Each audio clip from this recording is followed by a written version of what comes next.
All right, all right. So I'm a big proponent that the only thing that would stop us from anything that we dream of are one of two things. One, maybe life truly doesn't want that for us. But worst case scenario, we go for it and life just takes our energy and pivots us in a better direction. But also two, we all know this, and it's just fears.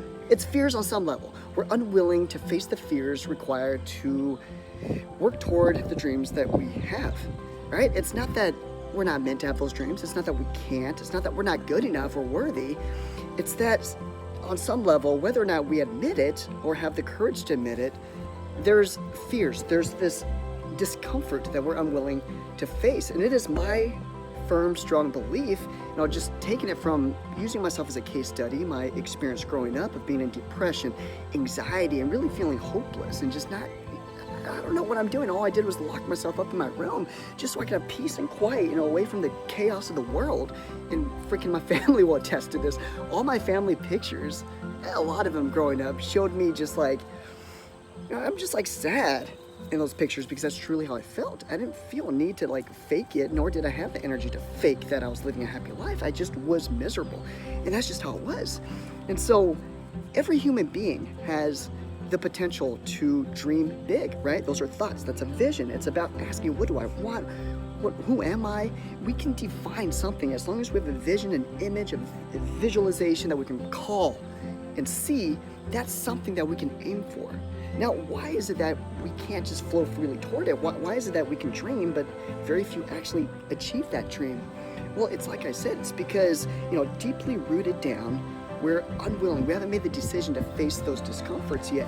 It's something that I have found extremely liberating and acts like a turbo boost to just move us, propel us, keep us focused on target, on what we want, is just accepting our childhood pains. We each have a story. And my quick story is losing my dad when I was 6 years old. No, losing my mother when I was 6 years old to a divorce. I haven't seen her since I was 6.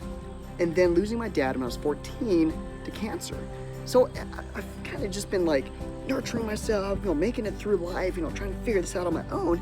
And it was a losing battle.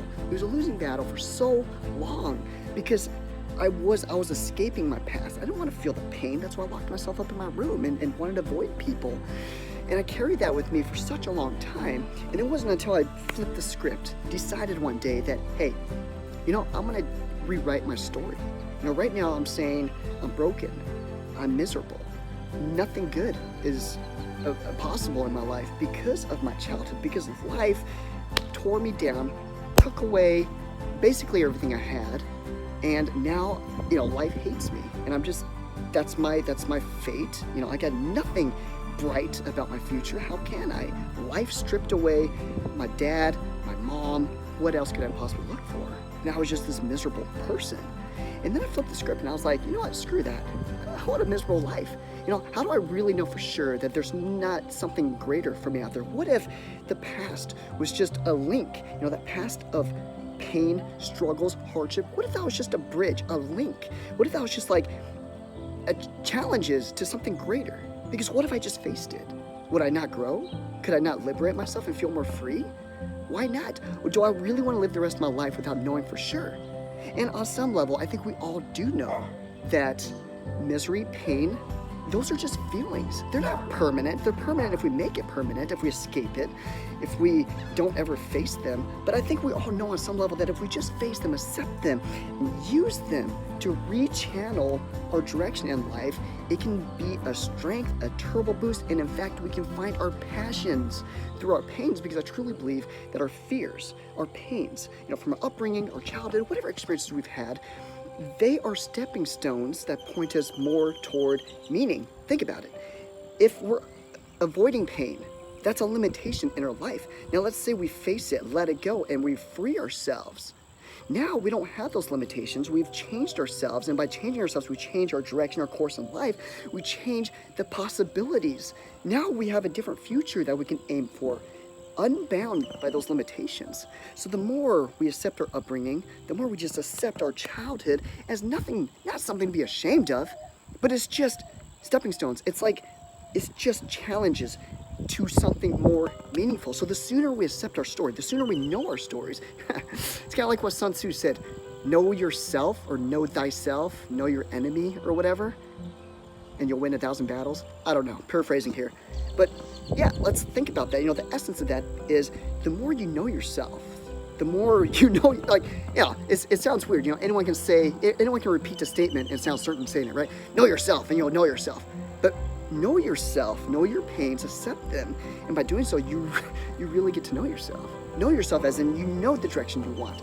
You believe in something greater. You can now pick a cause, pick a purpose, pick a calling, decide on a direction, and really know yourself that way. And how else do we want to live our lives? So we have a choice to make. And my call to action for all of us is, why not now? Why not decide now that we are not bound by our past pains?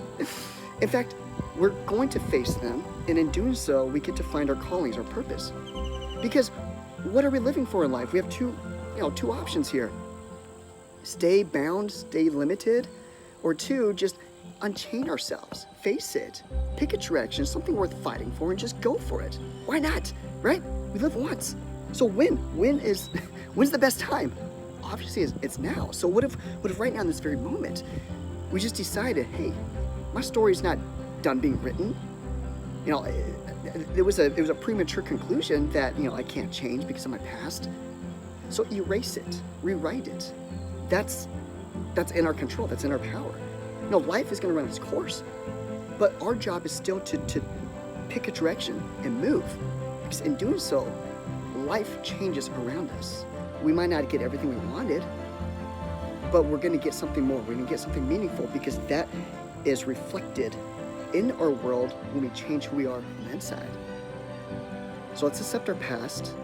Let's use them as the link to something meaningful and purposeful. Decide on a direction. Use that freedom when we do let go of being bound by our past to pick something meaningful. And today, right now, 3, 2, 1, just go. Let's just move. Let's do this.